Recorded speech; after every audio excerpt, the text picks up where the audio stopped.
The term EuroNymph refers to fishing with a fly rod and using a very long leader. In this video, a 9 meters tapered bicolor monopod section, followed by a 1 meter thinner tip. Leveraging only on the weight of the fly while casting will hinder the classic fly line elegance and reach. On the other hand, the nymphs will sink fast, virtually free from dragging. Without the thicker fly line pulled by the faster surface current, the nymphs will drift more naturally with the slowest current of the bottom, right into the trout feed zone where real nymphs thrive. This is my favorite EuroNymph rig for this type of alpine streams. I use a standard fly line weight forward class 3 connected loop to loop to a 9 meter tapered butt made of bicolor mono. I connect the butt section to the tippet with a 1.5 millimeter ring. I'll be fishing the same river twice, the first day using a EuroNymph rig, the second day employing a classic 2.7 meter leader. The rod will be a 10/6 foot for a 3 line.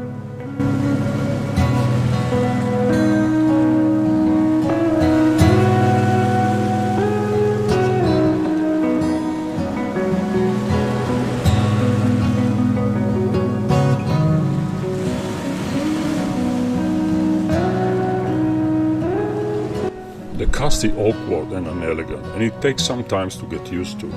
The fishing range is limited to about the butt leader's length. With the thin line offering less resistance to the water, the angler is in direct contact with the flies. Letting the flies twitch every now and then helps to perceive the tape. It will also render the fly more visible to the fish.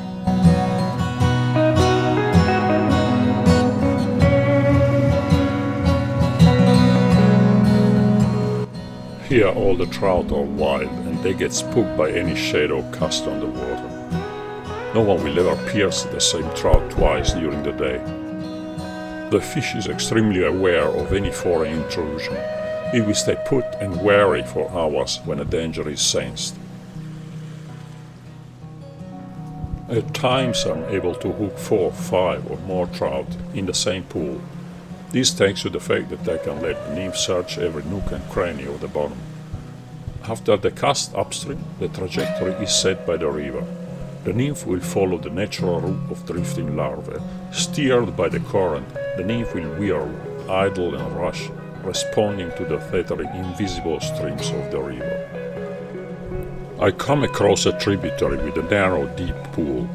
The pool is separated from the main stream by 2 waterfalls. The pool is 4 to 5 meters deep. After the cast, the flies drop like stones vertically into the depth. As soon as the fly hits the bottom, I feel the take. Back to the main river. There is still plenty of pools and riffles to search. I will give particular attention to the deepest spots in search of bigger trout.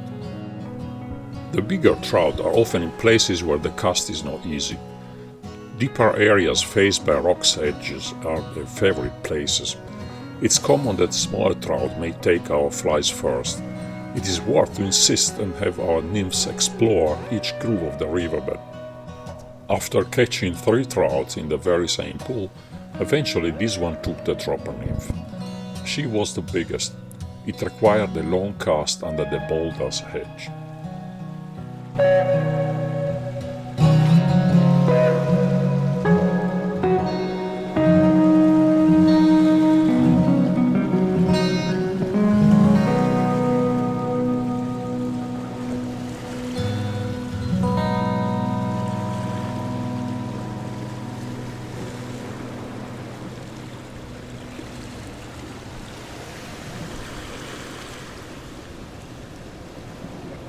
One week later, the river's level is slightly increased. The water is still crystal clear. I'm using the same nymphs and rod like last time, but with a different rig. I'm fishing with a standard fly line leader, a tapered 9-foot mono.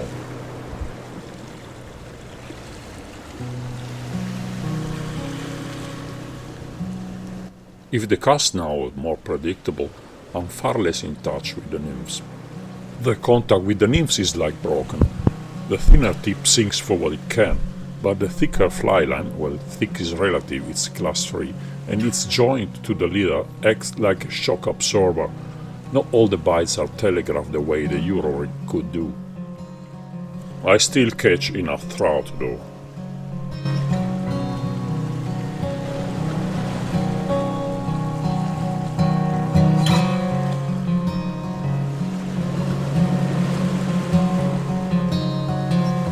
A long cast, here I take full advantage of a fly line with standard leader.